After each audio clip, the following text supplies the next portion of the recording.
This feels like a very natural endpoint to something that began with paying Bethany Beal from Girl Defined to teach you how to have godly Christian intercourse so that you could make a YouTube video about it.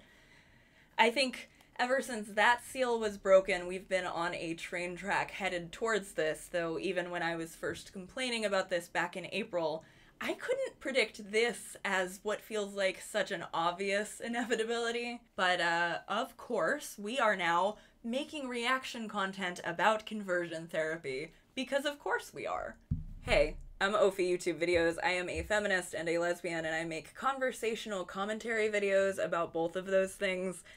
Since this is a kind of a reaction to another video, it feels worth qualifying that when I say conversational, I mean with my audience, and not that I am looking for, hoping for, or remotely wanting a response from the person who made the video that was kind of the impetus for this conversation.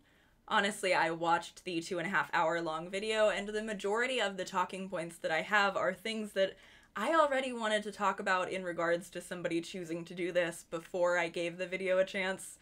We'll get to that, though it does feel like helpful context for how I came at this, that I am not a prior fan or viewer of the channel that uploaded this video. I'm not coming at it with any existing context, other than the one video I've previously mentioned watching on this channel when I talked in my video about the Zelf on the Shelf collaboration with Bethany Beal from Girl Defined. I said I had watched a video from Taylor the Antibot. Taylor the Antibot had her partner reacting with her, and her partner is Drew, genetically modified skeptic, whose channel had not even so much as come up on my recommended usually until this particular thumbnail. I don't think Drew, genetically modified skeptic, is a bad person, but much like how I think that Pinely was doing something that felt expected and was also a seal he should not have broken when he paid for that small one-on-one Zoom group meeting thing Bethany Beal was hosting, I think Drew, genetically modified skeptic, made a video he maybe shouldn't have, which makes sense if you consider the fact that this video Drew posted didn't just fall out of a coconut tree, if you will. It exists in the context of all the reaction content in which it lives and which came before it. Before we get started, content warning for discussions of conversion therapy, religious abuse, child abuse, and whatever edgy internet atheists get mad at me in my comment section for criticizing someone they like. The video that I am discussing today is, again, by Drew, genetically modified skeptic, and it is called I Took a Gay Conversion Class for Christian Teens. It was awful. As you can tell from the thumbnail, which I will partially blur for reasons we'll get into later, he's focusing on this video course about conversion therapy, and this is a course that is sold with the explicit intention of being watched on the couch as a family. It's homeschool conversion therapy, being presented by somebody who's like in a suit doing something that hits as a mix between Stephen Colbert and anyone that a megachurch might invite to come give a speech. I'll be honest, and this is probably already obvious, I had an immediate reaction to just the thumbnail and the existence of this video. I did attempt to give it a fair shake, talking myself down when my hackles went up and thinking, surely this must be a fundraiser. I clicked in and I saw the auto-generated YouTube thing for the Trevor Project's resource about conversion therapy, and Trevor Project is kind of where I assumed that this video would be fundraising for, but then I clicked into the description and I didn't see anything about where proceeds might be going. And I also noticed that I didn't see any resources for any other people's research or writing about anti-conversion therapy, or any other videos on the subject or resources specific to the subject.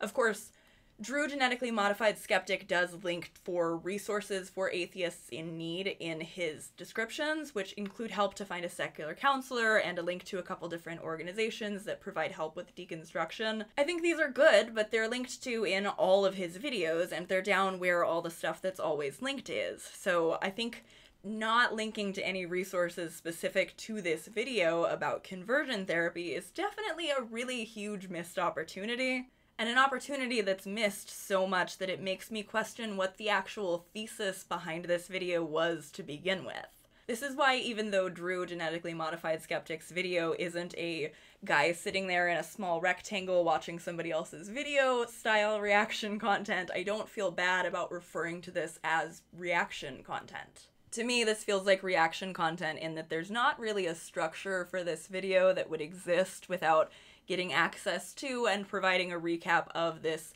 conversion therapy curriculum. And if the idea isn't that you're providing resources to the people who are most impacted by the kind of thing you're recapping, because they didn't make it into the description, and neither did the thought of donating some of your ad revenue, even when you have a sponsorship read in it, it does make me question what the beginning impetus for this video was, other than, oh, that could be a video. And it makes me think that maybe there was nothing deeper that went into this. It also feels like reaction content because of just how much of the video lessons we have to watch. There are lots of extended clips from this conversion therapy curriculum, and very rarely were the parts that I thought would be most interesting to unpack expanded on. Like, we watch a part of the video where the host tells his personal backstory of becoming what is essentially like a non-practicing homosexual. This guy doesn't like the ex-gay framework. Drew, Genetically Modified Skeptic, I think correctly points out in the video that this distancing of himself that the presenter of this course is doing from ex-gay is likely more because ex-gay rhetoric has already been found to be very ineffective and very, very traumatizing and inhumane. People know that. You kind of have to give this kind of thing a different name if you're trying to sell it now.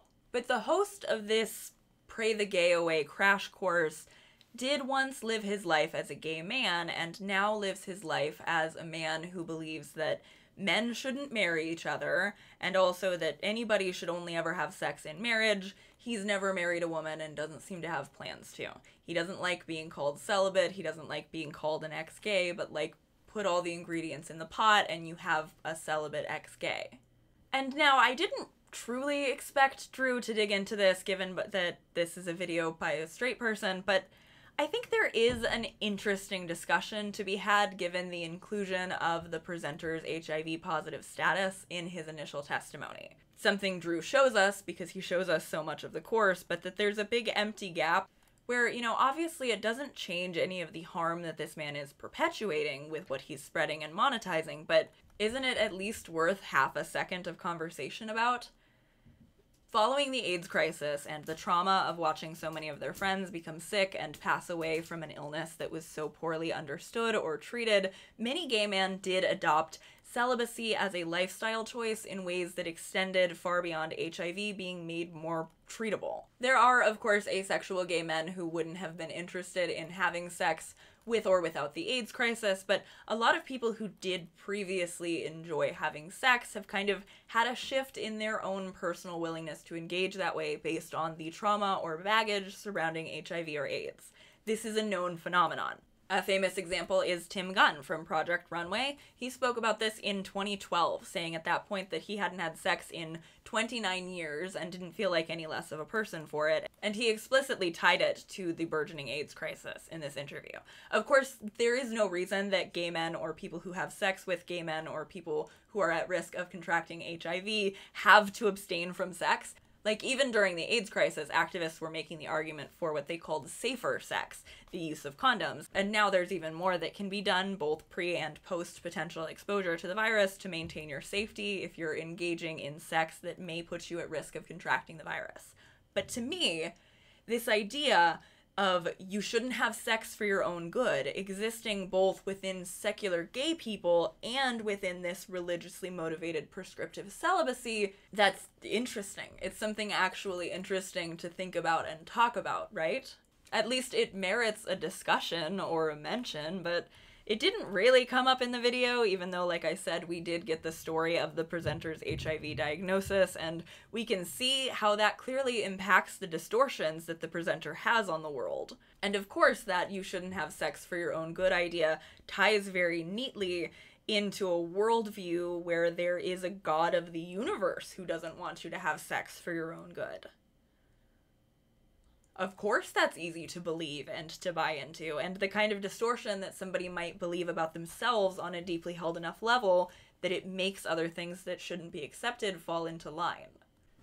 A lot of the things from the course that are reacted to in the video feel like things that probably could have been found and talked about in plenty of pro-conversion therapy speeches and lectures that could be accessed without paying for a whole course.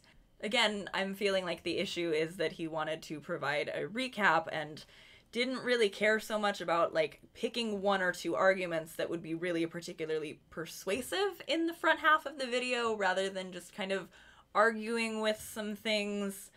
I just didn't really feel like I learned anything particularly new, and I also didn't really feel like there was an overarching point beyond just responding to what was said in the course that felt like it was something that could be addressed. That being said, of course, I, as a feminist lesbian YouTube channel, would have chosen to expand on different pieces of something like this than an atheist man YouTube channel. That's to be expected. I just don't think that this is a video that chose to expand on pieces that might not have already been understood by the viewers.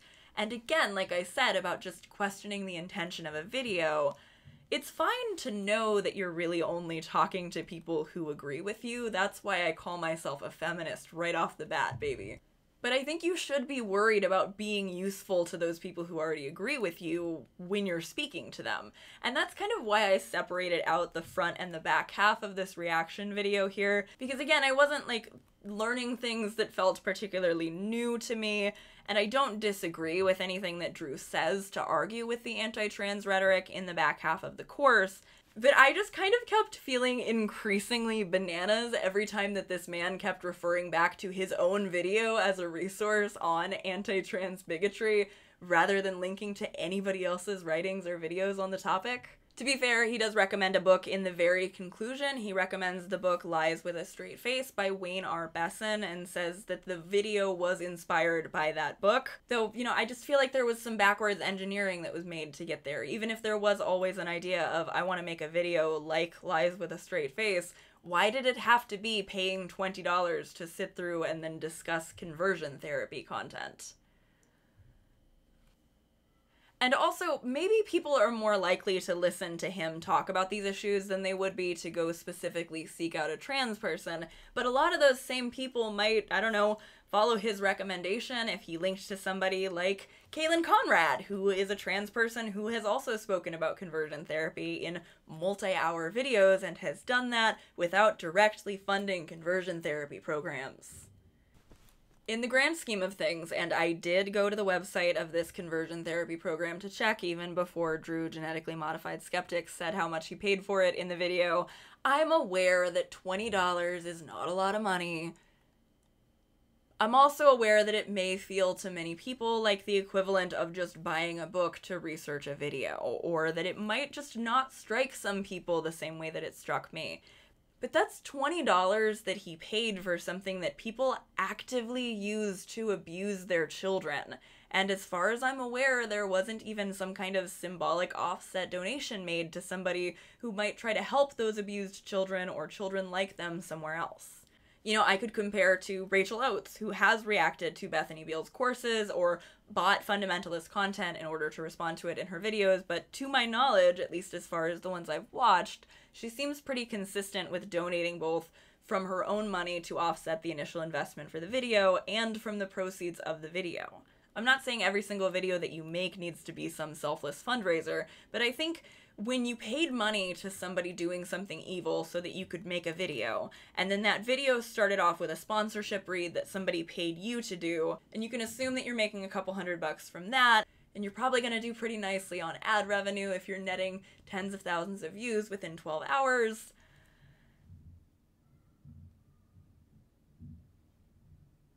How do you not kind of think that there maybe should be some donations happening if you're talking about something like conversion therapy, you know? How do you maybe not think that there should be some donations happening if you happily gave your money to the person who was producing the conversion therapy? I'm also not naming this program, though you will find it if you watch Drew's video, and that's because the thing I couldn't get out of my head as I watched this video is what I thought about when I first saw that he had put the name of this conversion therapy organization in his thumbnail. That this is a YouTube skeptic with 700-something thousand subscribers, whose entire deal is that he's an atheist, so he's very bound to have people who are just oppositional to him and therefore immediately want to like and condone things that he comes out against. Of course, that doesn't mean that he can't name and shame things, but how many people who hate this guy and disagree with him saw that thumbnail didn't bother to even hate watch some of his video, but now, because of him, because of his thumbnail, they have name recognition of who they should Google when they get scared that their teenager is gay. When they start feeling like maybe there's something they can do about that, you gave them advertisement. You put their name in front of somebody who might Google that and buy this and make their kid watch it on the couch with them. I don't feel concern about that here in Drew's video, and for me, speaking as somebody who makes YouTube videos, I would be so concerned that it wouldn't be worth it for me to know that no matter how hard I tried to make this thing look less legitimate, even if I had great arguments, somebody might not listen to anything I said other than the fact that 1, there's a homeschool conversion therapy curriculum they can buy for their kid, 2, it's cheap, and 3, now they know what it's called. There is a mention once or twice that the program is made to be viewed as a family and that carries with it like the presupposition that the child will answer all of the rhetoricals being presented in the assigned way. But again, I just didn't really feel a level of concern about the entire fucking format of homeschool conversion therapy that's happening on the family couch like a movie night. Of course, not everybody is going to approach a video the same way that I would, but also, like, man, to me, what's the point of making a video like this if your intended audience isn't the people who are most likely to have been forced to watch that or something like it with their parents? And again, I can tell that's not really the intended audience here, because where I would anticipate a content warning, there was instead an "I know what copyright law is and you can't use that against me" warning for the creator of the course at the beginning of Drew's video, in case there are, like, attempts to strike down the video based on copyright claim. To be clear, I don't disagree with Drew here that the creator of the course shouldn't get to nuke the video, even though I think in terms of, like, the structure of the video, all of the clips used made the video longer and less focused than it ought to be. But if you're gonna pay for something like this, who are you trying to talk to about it?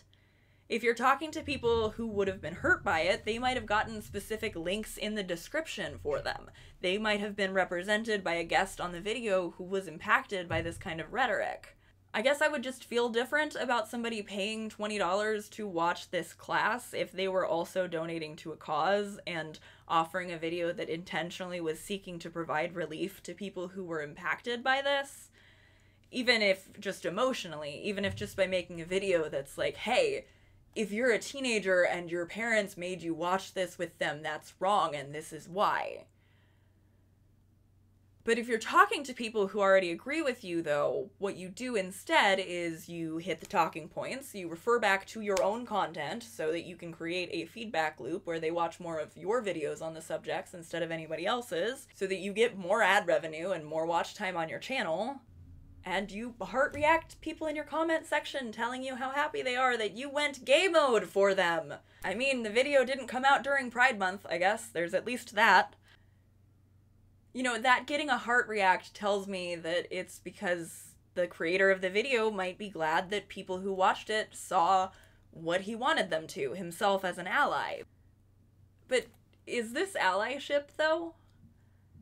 I don't even mean that just in terms of this one specific video. We can broaden this conversation all the way back out to people who were paying to access the classes Bethany Beal was hosting.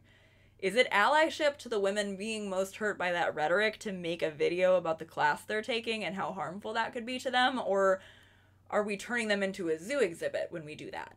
Do you really need to know every single argument made in a 3-hour conversion therapy curriculum just to say that conversion therapy is wrong?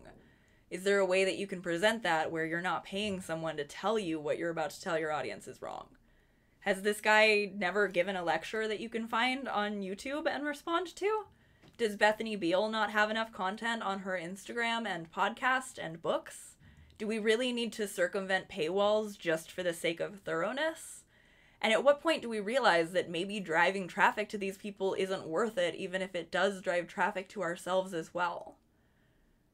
Why would you pay for this? How could you pay for this?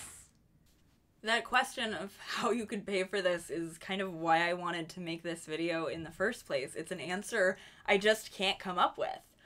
It's an answer I couldn't come up with when I saw people paying for Bethany Beal's classes, even the one about how to sell courses, which, You know, that's the one I think I see the most argument for consuming to make content about, since it's not a religious small group thing. I don't even mean that I think that you should necessarily have to go to a mirroring website just to watch these people's content. I mean, you should if you remember to, but I don't mean just we shouldn't give these people ad revenue. I'm aware that by commenting on people, I also likely unintentionally drive ad revenue towards them. I make videos about Alexa Nicholas, and her videos probably pop up in the sidebar of mine, and then people who get annoyed with me click away and watch her and buy into her whole grift. But I am not giving her any of my money directly to have more things to make videos about, right? I don't really know that I have useful thoughts on how to conclude this or make it into a lesson, and I know that I don't have a hard and fast rule that nothing behind a paywall should ever be reported on, or that you shouldn't say the names of people running conversion therapy scams. I don't think people who aren't gay should be banned from talking about this either, though. I just think it's a mistake to not look for a more educated voice in the matter, even as just an external link in your description. Also, I did Google to try to see if I was being accidentally biphobic here, but as far as I'm aware, Drew Genetically Modified Skeptic has never identified as anything other than an ally. He said lots of queer people in the video at one point in a way that did not, to me, feel like he was including himself in that grouping, though I could have been wrong. But even if he is bisexual, I think my initial hair prickling, though it may have taken a little bit longer to happen had a gay person posted this video, I think it still would have happened, because anybody opting to give these people $20 still would have been someone doing something I found worthy of criticizing. My take, if a gay person sat through this, might have at first been more, why are you torturing yourself for YouTube, rather than why wasn't this a fundraiser? But I still would not like a video with this structure made by anyone, I don't think. What I do like is talking to all of you guys about stuff. Especially as I'm figuring out what kind of videos I want to make and how I want to approach them, it feels useful to have discussions about the kind of things that I'm already kind of constantly dissecting and turning over in my mind now that I have a YouTube channel and talk about stuff on the internet. Much like my video about the Zelf on the Shelf Girl Defined collaboration, this is something that might not play out in exactly the same way again, though I feel like this content setup is a lot more likely for someone else to repeat than gaining access to Bethany and Dave Beale is, especially as, you know, even Zelf themselves on the shelves don't seem to have the ability to make another Girl Defined collaboration video anymore. I don't really have enough to say about that to make a full update video about it, but I am going to link in my description to a video by Trash Discourse that's about that and came out after that update. Highly recommend Trash Discourse's videos. Love trash. I'm also linking below to that Caelan Conrad video I mentioned earlier, as well as to what resources I could find for advocating against conversion therapy or helping people who are impacted by it. Thank you very much for watching. I would love to know what you think. If you've been served that thumbnail and also maybe reacted to it, or even if you watched it and enjoyed it more than I did. I'd also love to know if you know of videos that I should watch by gay and trans people about conversion therapy and its consequences, and in response I will recommend Pray Away on Netflix if you haven't already seen it. It's a documentary with several former leaders of the ex-gay movement, and it is fantastic, but like everything else about this topic, it is very heavy. Thank you very much for watching. I love you. I guess the lesson here is just, you don't have to pay for torture devices that don't work on you just so you could make a longer video about them. Bye.